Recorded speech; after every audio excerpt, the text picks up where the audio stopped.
Hello guys, welcome back to my YouTube channel teach to learn. जैसा कि आपको पता है, हमने सीरीज स्टार्ट करी है जिसमें हमने क्लास 7th के फुल चैप्टर्स कंप्लीट कर लिए हैं और क्लास 8th के भी हमने ऑलरेडी 12 चैप्टर्स कंप्लीट कर लिए हैं। और अब हमने क्लास 8th का चैप्टर नंबर 13 जो कि लाइट है उसको स्टार्ट किया हुआ है। और प्रीवियस वीडियो में हमने इस चैप्टर के इंट्रोडक्शन डिस्कस करी थी। अगर आपने अभी तक प्रीवियस वीडियोस नहीं देखी हैं तो आप डिस्क्रिप्शन में दिए गए लिंक से उन्हें देख सकते हैं। तो प्रीवियस वीडियो में हमने समझा कि कैसे 5 सेंसेस में से जो सेंस ऑफ साइट है वो हमारे लिए कितना इम्पॉर्टेंट है, जो हमें डिफरेंट ऑब्जेक्ट्स डिफरेंट थिंग्स हमारे आसपास होती हैं इन सबको देखने में मदद करती है। साथ में हमने समझा किसी भी ऑब्जेक्ट को देखने के लिए हमें सिर्फ आँखों की ज़रूरत नहीं है, आँखों के साथ साथ हमें लाइट की भी ज़रूरत होती है, तभी ही हम उस ऑब्जेक्ट को देख पाते हैं।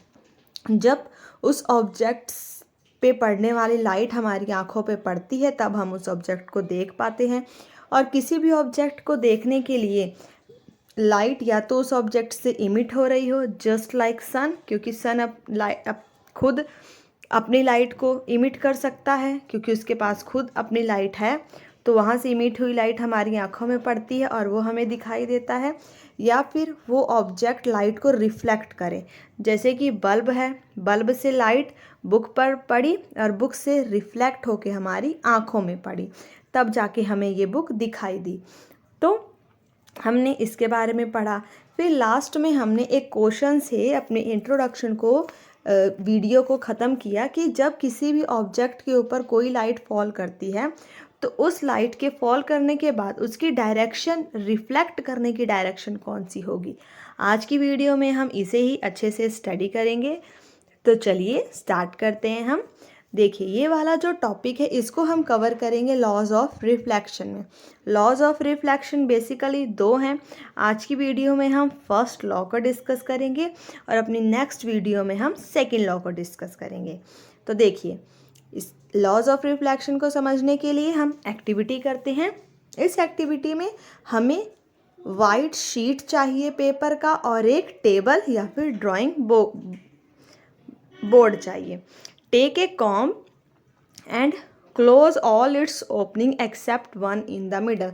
देखिए, हमारे पास क्या है, ये कॉम है। अब इस कॉम पे बहुत सारी ऐसे उसके दांते से बने रहते हैं, तो इसकी सभी ओपनिंग्स को हमने क्लोज कर देना है, सिर्फ एक ओपनिंग को छोड़ के। और जो सारी ओपनिंग्स को हम क्लोज करेंगे with a black paper. Hold the comb perpendicular to the sheet. देखिए, नीचे क्या है, शीट है, और हमें कॉम को बिल्कुल ऐसे ही परपेंडिकुलर इस शीट के इसके ऊपर रखना है, जैसे कि आप इस फिगर से भी समझ सकते हैं। ये क्या है, यहाँ पे कॉम रखी हुई है और इसको इन्होंने कवर किया हुआ है ब्लैक पेपर से। और फिर जो इस तरफ से हमने टॉर्च की मदद से लाइट इसके ऊपर पास करानी है। With the slight adjustment of the torch and the comb, you will see a ray of light along the paper on the other side. जब हम अच्छे से एडजस्ट करेंगे कि लाइट सिर्फ इस पार्ट पे पड़े, तब हम क्या देखेंगे कि लाइट जब यहाँ से पास होगी तो हमें एक रे इधर से पास होती हुई दिखाई देगी। Keep the com and the torch steady. हमें कॉम और टॉर्च को हिलाना नहीं है, उसको बिल्कुल स्टेडी रखना है, एकदम अच्छे से बिना हिलाए रखना है। Place a strip of plane mirror in the path of light. सबसे पहले तो हमने डायरेक्ट ऐसे लाइट को जाने दिया, फिर उसके बाद हमने इनके पाथ में एक मिरर भी रख देना है। What do you observe. और मिरर रखने के बाद हम क्या ऑब्जर्व करेंगे, after striking the mirror. Mirror से स्ट्राइक होने के बाद, जैसे हम यहाँ पे देख सकते हैं, मिरर से स्ट्राइक होने के बाद the ray of light is reflected in another direction. जो लाइट है वो यहाँ से टकराने के बाद यहाँ से ऐसे रिफ्लेक्ट कर जा रही है दूसरे डायरेक्शन में। और ये जो लाइट है, द लाइट रे विच strike any surface is called incident ray. और ये वाली जो लाइट है जो यहाँ पे स्ट्राइक हुई है इस सरफेस से, इसको हम क्या कहेंगे, इंसिडेंट रे कहेंगे। और जो लाइट यहाँ से कम बैक होके इस सरफेस से रिफ्लेक्ट हुई है उसको हम कौन सी लाइट कहेंगे, रिफ्लेक्टेड रे कहेंगे।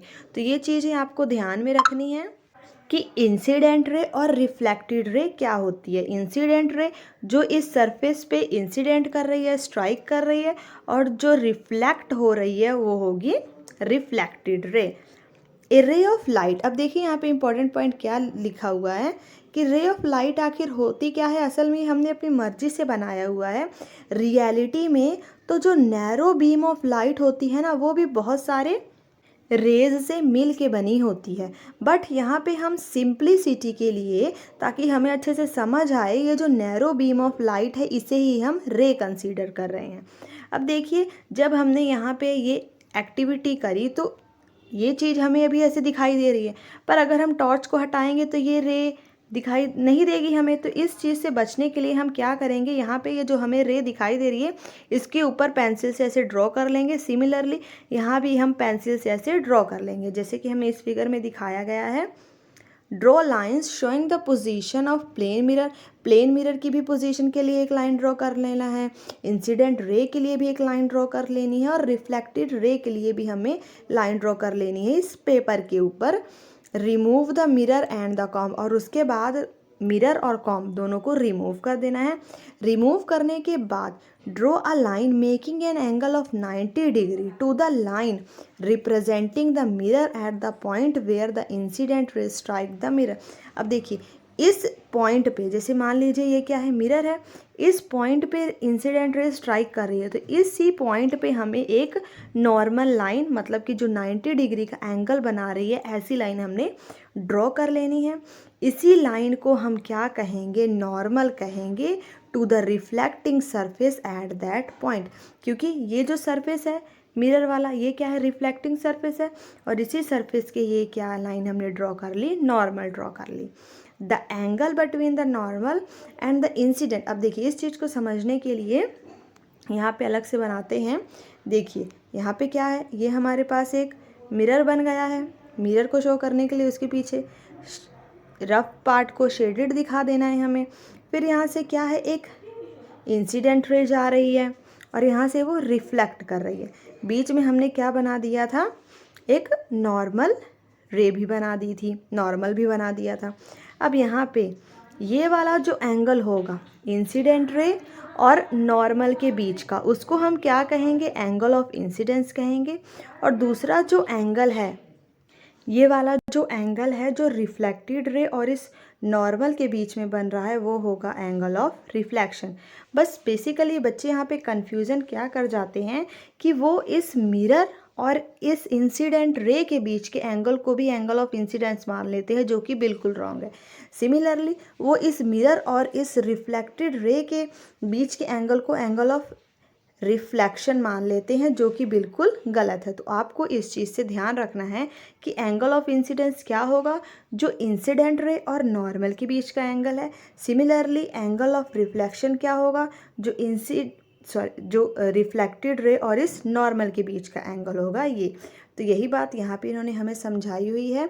The angle between the normal and incident ray is called angle of incidence and the angle between normal and reflected ray is called angle of reflection. Measure the angle of incidence and angle of reflection. अब इसके बाद हमें इन दोनों angle को measure करके देखना है, और उसके बाद एंगल्स को चेंज कर करके, जैसे पहले इस एंगल पे इंसिडेंट हुआ है, फिर यहाँ पे रिफ्लेक्ट हुआ है, फिर इस एंगल पे इंसिडेंस होगा, यहाँ पे रिफ्लेक्ट होगा। ऐसे अलग अलग एंगल्स पे हमें इंसिडेंट करा के इंसिडेंस एंगल को और रिफ्लेक्शन एंगल को मेज़र करना है और यहाँ पे इस टेबल में फिल करना है।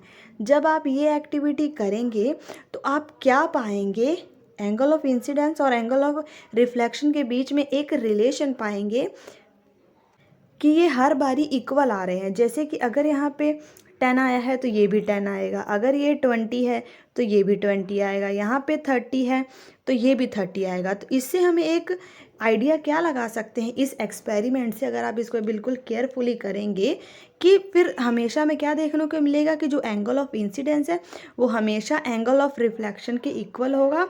और असल में यही चीज़ हमारी क्या होती है, लॉज ऑफ रिफ्लेक्शन होती है। सो बेसिकली यही क्या है, हमारा फर्स्ट लॉ ऑफ रिफ्लेक्शन है। लेट अस अब देखिए जो सेकंड लॉ है उसको तो हम अपनी नेक्स्ट वीडियो में कवर करेंगे। उससे पहले हम एक बूझो का क्वेश्चन सुन लेते हैं कि यहाँ पे बूझो क्या कह रहा है कि अगर क्या हो अगर मैं लाइट को बिल्कुल नॉर्मल पे ही थ्रो कर दूँ, तो उसको भी हम ज़रा समझ लेते हैं। यहाँ पे मान लीजिए ये क्या है, मिरर है। मिरर को हमने इधर शेड कर दिया, कवर कर दिया, ठीक है, पॉलिश कर दिया। यहाँ पे क्या कह रहा है कि लाइट बिल्कुल नॉर्मल पे ही फॉल करे। ये क्या है, नॉर्मल पे ही लाइट ने फॉल किया और फिर उसके बाद नॉर्मल पे ही वो रिफ्लेक्ट कर जाएगी। तो अब इससे होगा क्या, जब कोई भी रे नॉर्मल पे ही फॉल कर रही है, इंसिडेंट रे भी वही है, तो बिल्कुल नॉर्मली ही वो रिफ्लेक्ट भी कर जाएगी। तो इससे हमें क्या समझ में आया, तो इस टाइम एंगल ऑफ इंसिडेंस क्या होगा, क्या आप सोच सकते हैं? और साथ ही साथ एंगल ऑफ रिफ्लेक्शन क्या होगा, ये भी ज़रा सोचिए। तो देखिए एंगल ऑफ इंसिडेंस क्या होता था, अभी हमने समझा ना, जो नॉर्मल और इंसिडेंट रे के बीच का एंगल एंगल ऑफ इंसिडेंस है। पर यहाँ पे तो हम क्या देख पा रहे हैं, नॉर्मल भी वही है और साथ ही साथ जो इंसिडेंट रे है वो भी वही है। अगर नॉर्मल और इंसिडेंट बिल्कुल सेम हैं तो इन दोनों के बीच का एंगल कितना हो गया, कोई भी एंगल ही नहीं है बना। तो मतलब कि एंगल ऑफ इंसिडेंस भी क्या हो गया, ज़ीरो हो गया। सिमिलरली अगर हम देखें नॉर्मल क्या है, फिर से वही है, और जो रे रिफ्लेक्ट हो रही है वो भी क्या है, वो भी सेम है। तो मतलब कि एंगल ऑफ रिफ्लेक्शन क्या हो गया, वो भी क्या हो गया, ज़ीरो हो गया। क्योंकि एंगल ऑफ रिफ्लेक्शन भी हमने समझा था ना, जो नॉर्मल और इस रिफ्लेक्टेड रे के बीच के एंगल को एंगल ऑफ रिफ्लेक्शन कहा था। पर यहाँ पे तो वो भी सेम है।